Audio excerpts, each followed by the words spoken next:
Breaking news చూసాం. AP CM Jagan కు సుప్రీంకోర్టులో షాక్ తగిలింది. R5 జోన్ వ్యవహారంపై దాఖలైన పిటిషన్ల విచారణను ఏప్రిల్కు వాయిదా వేసింది.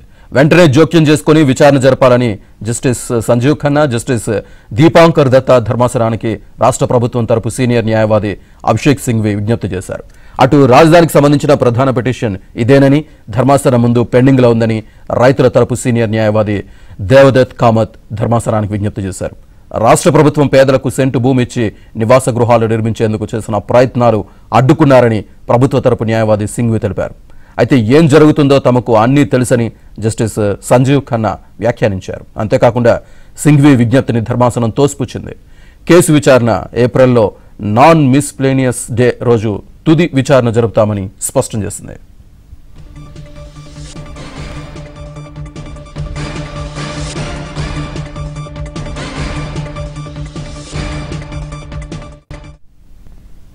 ఇదే విషయానికి సంబంధించి పూర్తి డీటెయిల్స్ మా ఢిల్లీ బ్యూరో చీఫ్ కృష్ణ అందిస్తారు. కృష్ణ,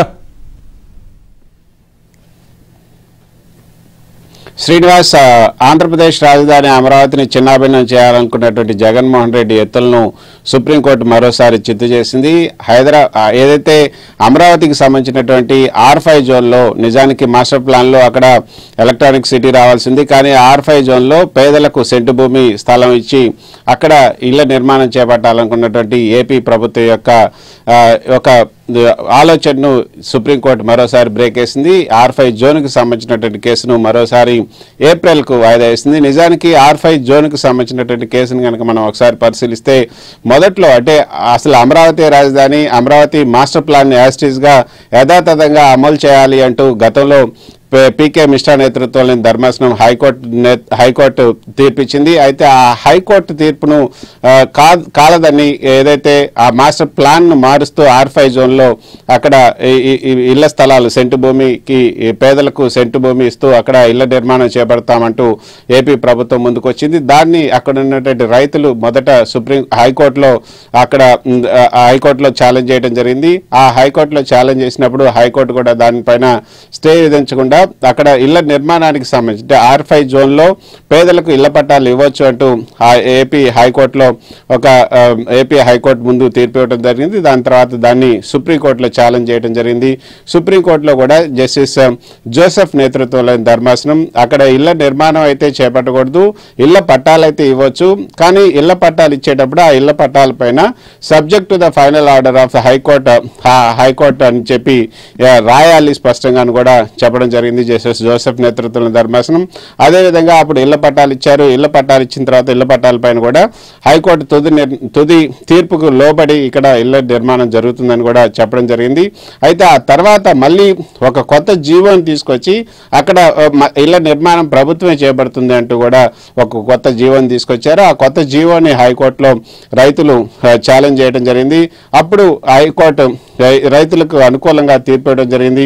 మాస్టర్ ప్లాన్ చేంజ్ చేయకూడదు, అంతేకాకుండా అక్కడ థర్డ్ పార్టీ ఇంట్రెస్ట్ క్రియేట్ చేయకూడదు అంటూ సుప్రీంకోర్టు కూడా క్లియర్గా చెప్పింది. కాబట్టి మాస్టర్ ప్లాన్ ని చేంజ్ చేయకూడదు అన్నటువంటి తీర్పును ఏపీ ప్రభుత్వం సవాల్ చేస్తూ దాఖలైనటువంటి పిటిషన్ సుప్రీంకోర్టులో ఏదైతే ఉందో అది ఇంకా పెండింగ్ లోనే ఉంది. కాబట్టి ఇప్పుడు R5 జోన్లో తామే ఇళ్ల నిర్మాణం చేపడతామంటూ రాష్ట్ర ప్రభుత్వం తీసుకొచ్చినటువంటి జీవో పైన స్టే విధిస్తూ హైకోర్టు తీర్పిచ్చింది.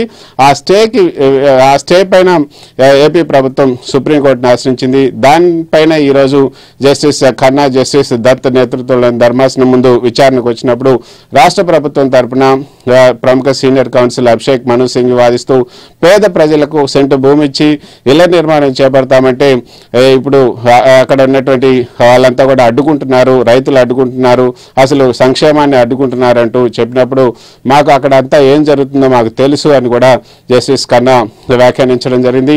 అంతేకాకుండా మేజర్ పిటిషన్ ఏదైతే మాస్టర్ ప్లాన్ అమలు చేయాలంటూ అమరావతి రాజధాని అంటూ గతంలో హైకోర్టు ఇచ్చినటువంటి తీర్పుకు సంబంధించినటువంటి ఆ యొక్క పిటిషన్ ఇక్కడ ఇంకా పెండింగ్ లోనే ఉంది అంటూ ఇటు రైతుల తరపున వాదించినటువంటి న్యాయవాది సుప్రీంకోర్టు ధర్మాసనం దృష్టికి తీసుకొచ్చారు. అప్పుడు గతంలో ఆ పిటిషన్ కూడా ఏప్రిల్కే వాయిదా వేశారు కాబట్టి R5 జోన్కి సంబంధించినటువంటి పిటిషన్ కూడా ఇప్పుడేం తొందర లేదు, మేము ఏప్రిల్ వరకు కూడా విని ఏప్రిల్లోనే దీనిపైన విచారణ జరుపుతామంటూ ఈ విచారణ కూడా ఏప్రిల్కే వాయిదా వేయడం జరిగింది. దీంతో జగన్మోహన్ రెడ్డి ఎత్తుకు ఈ యొక్క సుప్రీంకోర్టు ఈసారి బ్రేక్ వేసినట్లే అని మనం చెప్పుకోవచ్చు. శ్రీనివాస్. రైట్.